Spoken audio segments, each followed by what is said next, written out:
contento, Fausto, por el Club Sport Emelec, muy contento.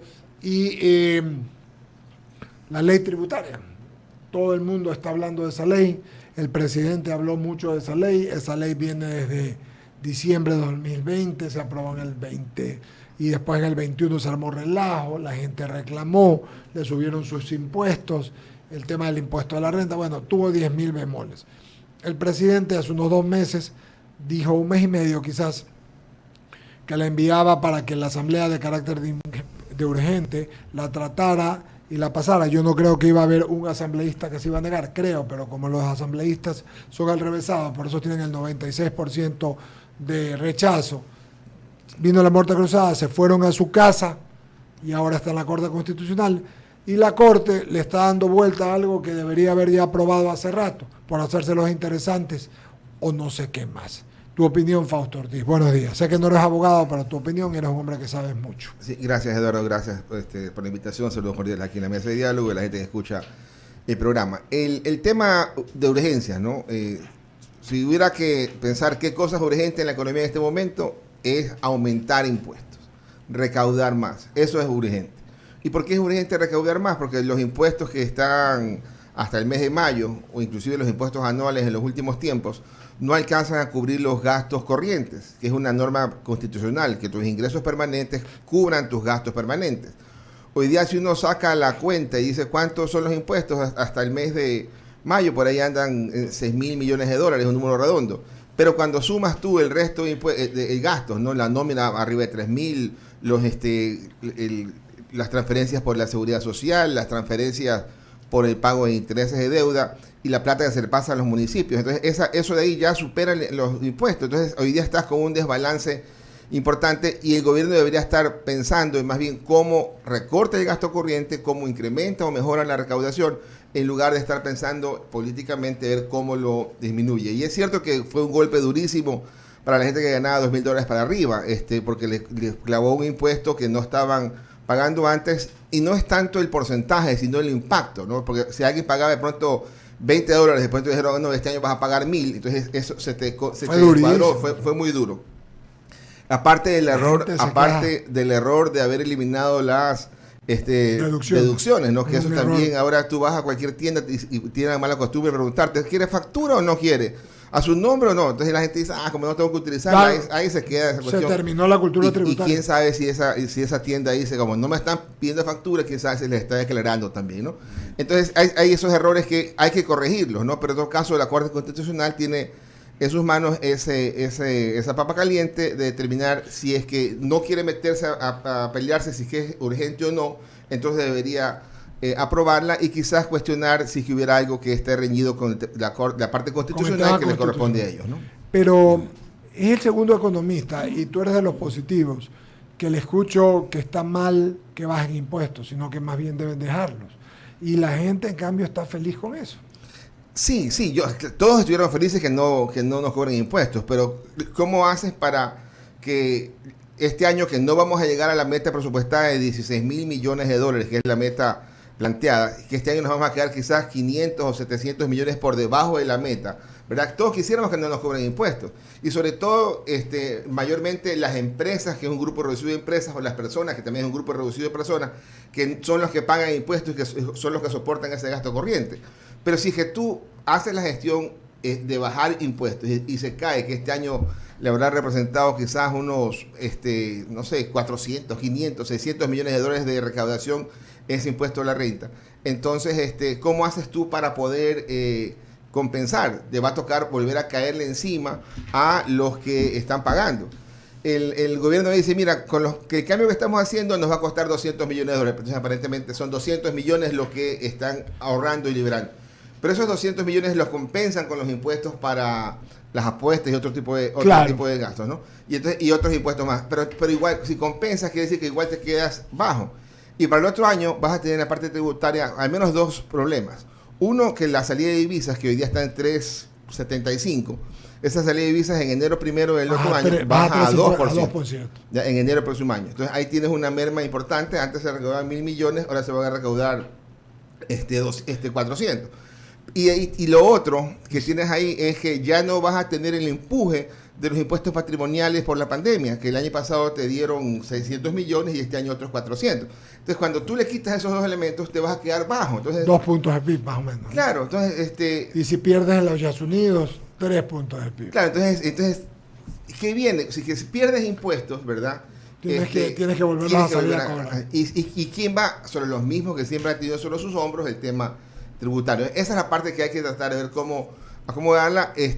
Por supuesto, políticamente era muy bueno mandar a la Asamblea una ley que te libere, y está bien, pero quizás hay que ver cómo queda eso en el tema de la Corte Constitucional, que por suerte esta semana deberían irlo solucionando, y entonces ver cómo se va a acomodar de cara al siguiente año, que es un año complicado, porque todo el impacto del fenómeno del Niño va a requerir plata fresca, y el impuesto también ayuda.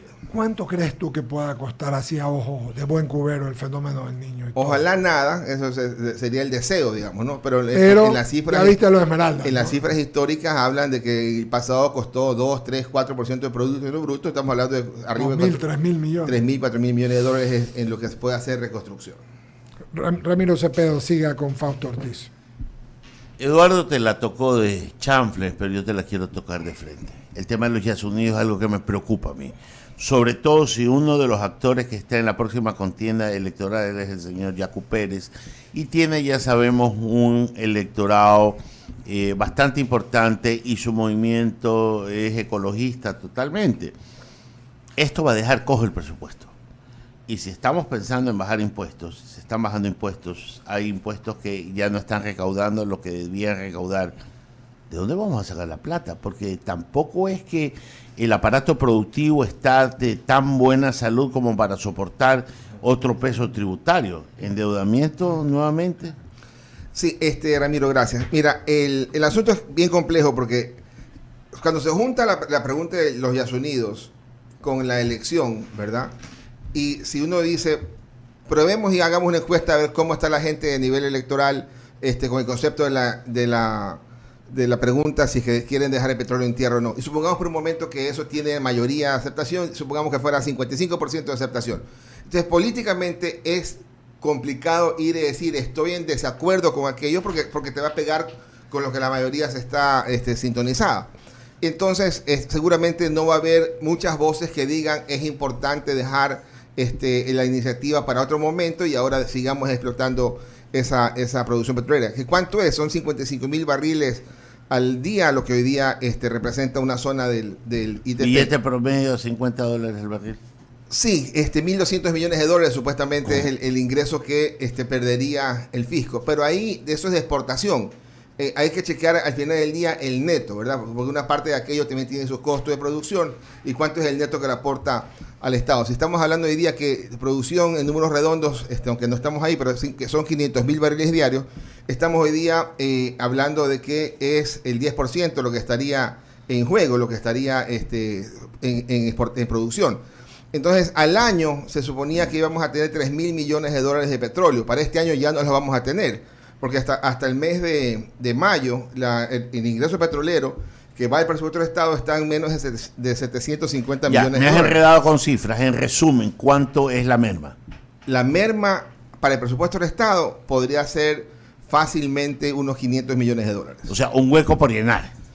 Sí, que se podría llenar con incremento del precio de los combustibles, que esa es la parte que no va a suceder. Que no va a suceder, que se puede llenar con recorte de obra pública, que es lo que hemos visto en los últimos 3 años, o simplemente vivir con un déficit ligeramente más alto a la espera de un precio más incremental, o sea, de combustible. Apostar a la expectativa de que el precio sube y se empate el partido cuando el precio suba. Pero no se empata tanto porque también sube el subsidio de combustibles. Entonces hay que chequear qué te conviene más, que se sube el precio de combustible y tener más subsidio, o que quedarnos ahí donde estamos y mejorar la producción en los otros campos donde eso se puede crecer.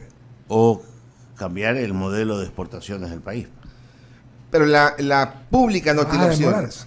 También, pues, pero... La pública no tiene opciones, porque la pública te da recursos del presupuesto del Estado. La privada Banano este año va bien, más de 3.500 millones, Camarón va a ir bien, quizás 7.500 millones de dólares, pero eso de ahí no le da los dólares que le da el petróleo al presupuesto del Estado. Son dos cosas. Impuesto o endeudamiento. O corte de inversión pública. Claro, o sea, si se cae el ingreso petrolero, ¿verdad? Se aumenta el déficit fiscal.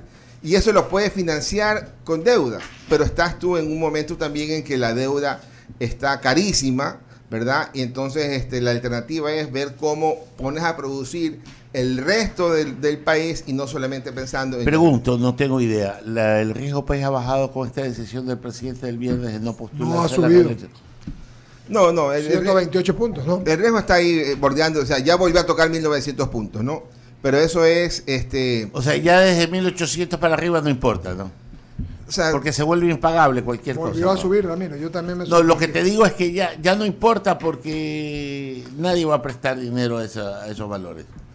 Te dicen que si quieres plata, ¿verdad? Te darían plata del 20%. Claro, a eso digo, nadie sería suicida. Y nadie va a pedir a eso plata me refiero. Niveles, ¿no? O sea, puede estar al 2.000, al 2.500, que ya no sirve la para ventana nada. de financiamiento está cerrada. Ahí hay que ver qué otras opciones tiene. Sí, yo lo que entiendo perfectamente lo que dices. Petróleo sirve básicamente al tema Estado. Con eso pagas lo que tienes que pagar, las importaciones del sector privado. Las otras, las no tradicionales, ¿no? Banano, camarón, pescado, todo va para pagar las otras cosas. Sí, es que hay dos cosas. Tú dices, ¿dónde pega el petróleo más? ¿Dónde impacta más? Entonces dices en el Producto Interno Bruto. Tú dices, no, la verdad que el Producto Interno Bruto de petróleo es 5% del PIB. O sea, no es que es una cantidad importante, es 5%. En el presupuesto del Estado te da 2.000 millones de 30.000. Entonces, tampoco es una cosa importante. Donde realmente es importante el petróleo es en el comercio exterior.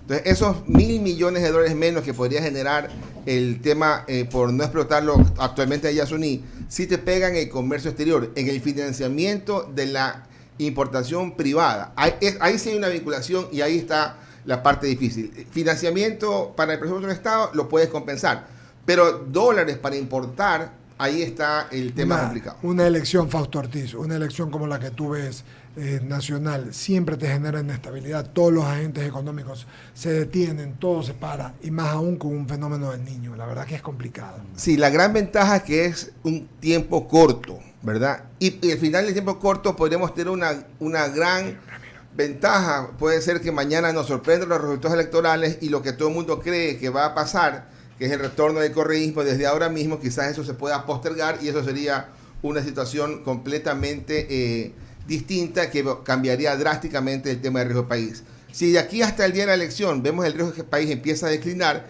entonces esa será la mejor encuesta a estar observando para las tomas de decisiones. Enrique San Martín, ya buenos días. Luis Salgadillo ya está con nosotros. Buen día, mi querido Eduardo. Gracias, Eduardo.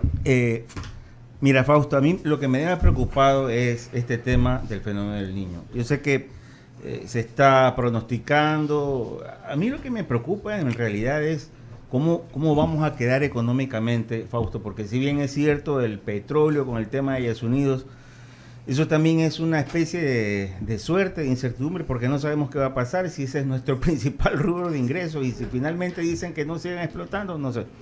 Ahora, en el otro, tú hablaste efectivamente, el crédito internacional en estos momentos es alto, muy caro.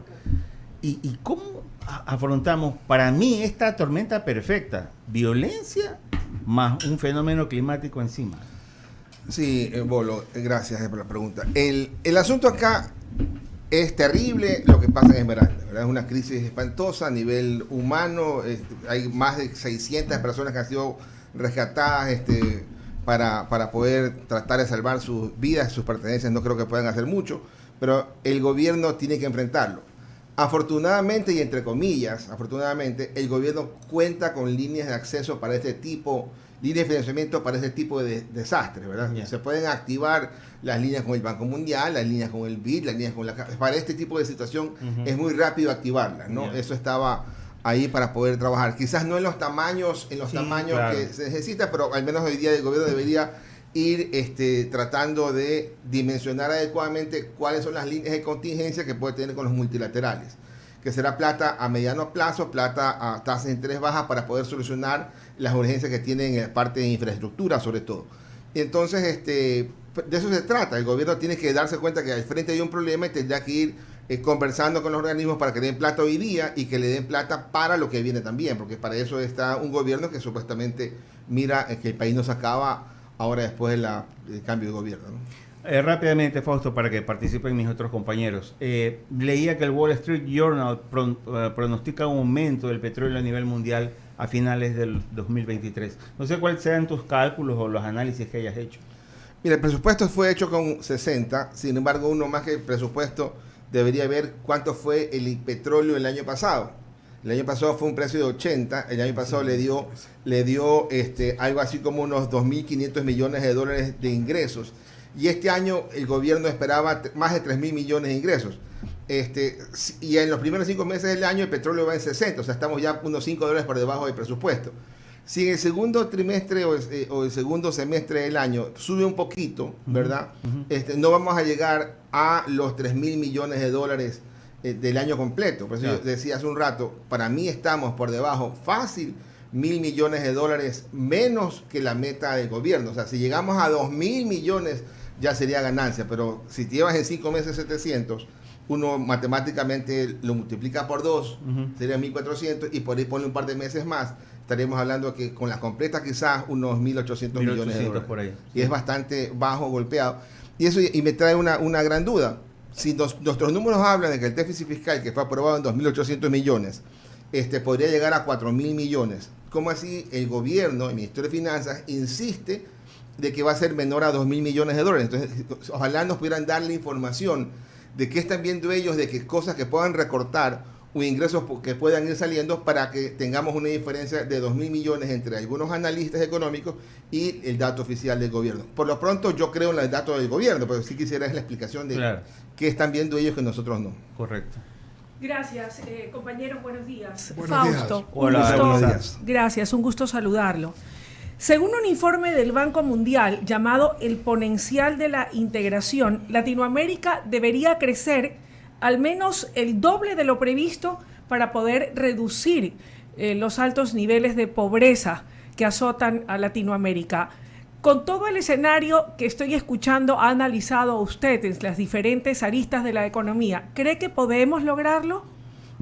Luisa, si uno mira y toma las cifras del 2019 al 2023, esperando que el 2023 sea el dato que dice el gobierno de 2.6 para hacer el ejercicio, Ecuador ha crecido en promedio del 19 al 23, ha crecido apenas 0.4% en promedio anual.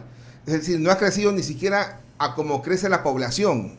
O sea que hay más gente que no alcanza a beneficiarse del crecimiento económico. O sea, entonces viene el tema de desempleo, viene el tema de pobreza, viene el tema de desigualdades. América Latina en el mismo periodo de tiempo ha crecido 1.3, que tampoco es una maravilla, ya, pero está creciendo 4 veces más que lo que crecemos nosotros. No nos podemos contentar de que el último año, que el año actual, vamos a crecer nosotros 2.6 y América Latina 1.3.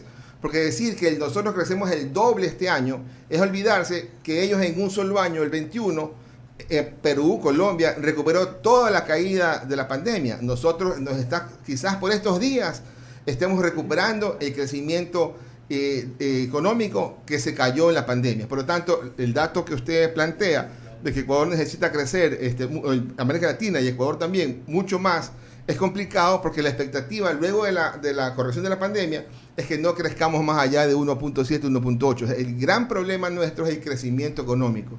No lo queremos ver, a veces nos quieren dar mostrando otros datos que son ciertos, pero que no recogen la totalidad de la información económica. Siendo que usted ha señalado que es el crecimiento económico lo que nos puede ayudar a superar los niveles de pobreza y la situación crítica que vivimos como país y como región, ¿qué opinión le merece el alcance y contenido de la Ley Económica Urgente o Reforma Tributaria que ha sido presentada a la Corte Constitucional?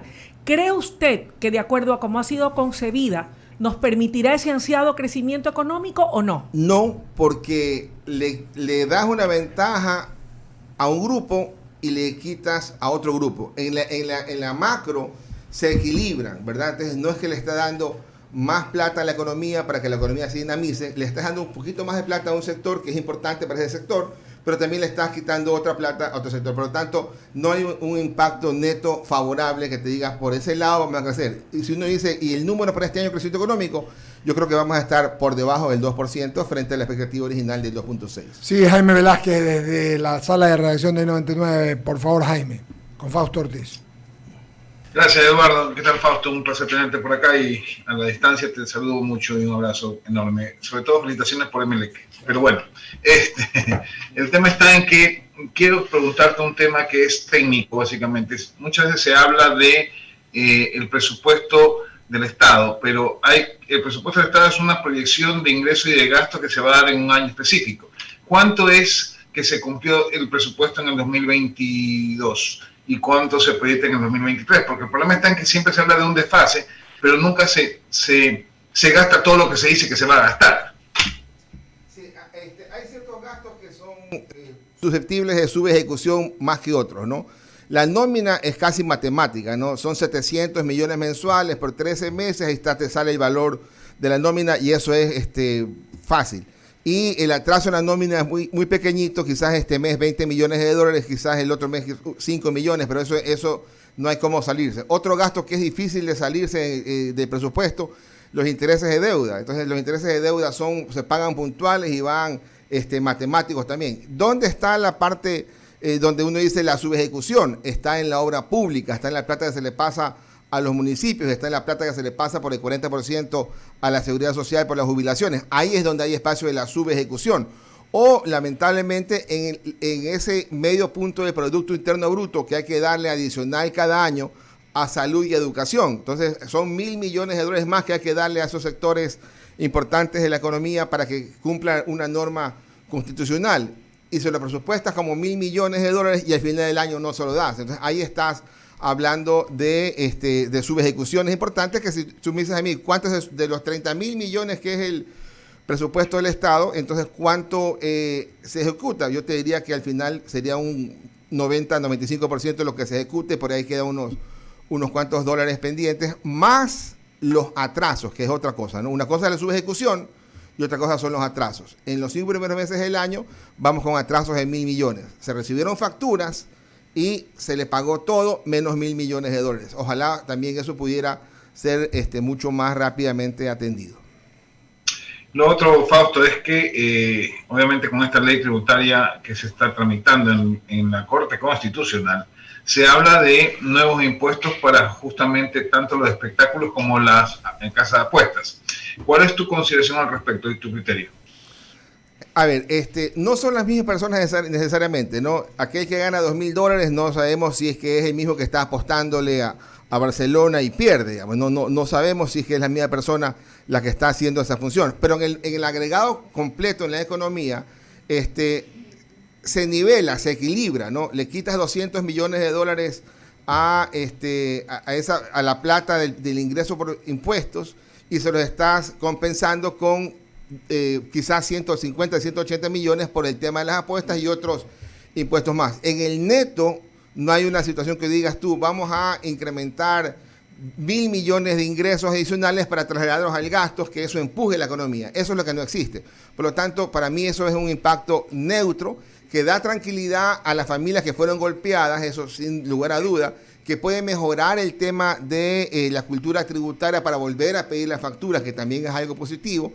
Si me dices, ¿es positivo o negativo que esa ley pase? Yo creo que es positiva que la ley pase. Sin embargo, hay que pensar más en reactivar la economía, incrementar la recaudación, ojalá por una eficiencia del buen trabajo que está haciendo el SRI, pero hay que hacer mucho más. Gracias, Fausto. Le doy paso a la gente en cabina. Sí, creo, Fausto, agradecerte tu amabilidad y tu gentileza. Solo un comentario. ¿No crees que es momento de ya llegar a un IVA diferenciado que permita compensar la inequidad que hay? Porque hay bienes que son susceptibles de aguantar más y hay otros que no necesariamente deberían llevar el 12%. Sí, la respuesta es sí, y sin embargo la lógica política nuestra es complicada. Mira lo que pasa en Colombia.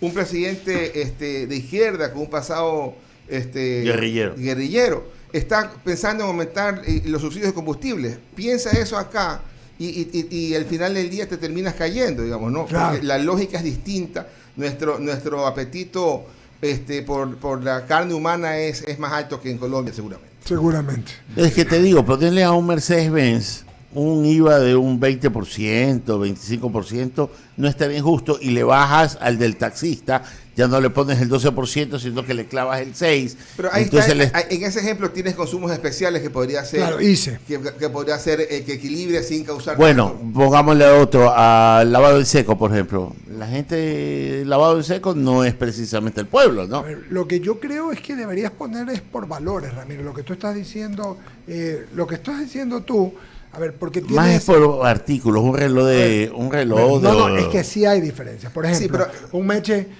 de No, $60,000 a ver, no es vamos lo a un mismo de Rolex. 120. Un Rolex no lo tiene Es que cualquiera. hay Rolex Sí, de pero, 25,000, a ver, 30,000 y de 5,000. O sea, Es que si me dices que el Rolex me vas a cobrar $2,000 de impuestos, ¿verdad? Cojo el avión que me cuesta $500, me voy a Miami, me compro el Rolex y me lo traigo. Y quizás me traiga 3 y los venda. O sea, entonces está siendo muy claro. Claro, la Gigante. dinámica tributaria es compleja. El tema Habría que diferenciado identificar. creo que es importante. Habría que estudiarlo, Claro. pero es una salida. O sea, Sí, yo entiendo hacia muy dónde buena. vas tú, pero es contundente. A la equidad, lo que dice. Eduardo, a la Claro, equidad. lo entiendo perfectamente. Y entiendo lo que dice Fausto, que en cambio la dinámica tributaria es diferente. Claro, mira, Porque lo que dice- que yo a veces he dicho, ¿no? Si yo voy a una tienda con aire acondicionado, ¿verdad? Y entonces ahí podría pagar un IVA diferenciado que si voy a la tiendita de la esquina que para tratar de comprar. Pero a veces no es tan sencillo el concepto, porque estás diciéndole que aquel que iba a la tiendita de la esquina, que quiere ir a la tienda con aire acondicionado porque va a pagar más impuestos, y si es que es un alimento no procesado. Entonces son cosas complicadas, pero hay que trabajar en aquello porque no nos están alcanzando los impuestos para los gastos. Eso es una realidad. Muy bien, gracias Fausto Ortiz, querido amigo, por tu amabilidad y tu gentileza. Y abrimos el espacio de las menciones publicitarias y decimos... Y a Fausto lo vamos a mandar a descubrir una nueva forma de vivir a The Hills, una comunidad colorida, verde, sostenible y segura. Ubicada en Puerto Santana, más de 20 áreas comunales pensadas para consentirte, departamentos 1, 2 y 3 dormitorios y locales comerciales. Conoce más de este nuevo proyecto inmobiliario en thehillsge.com. Otro proyecto de Uribe Schwarco. Cerramos el espacio de las menciones publicitarias y con la venia del director vamos a un corte comercial. Hacemos un corte y enseguida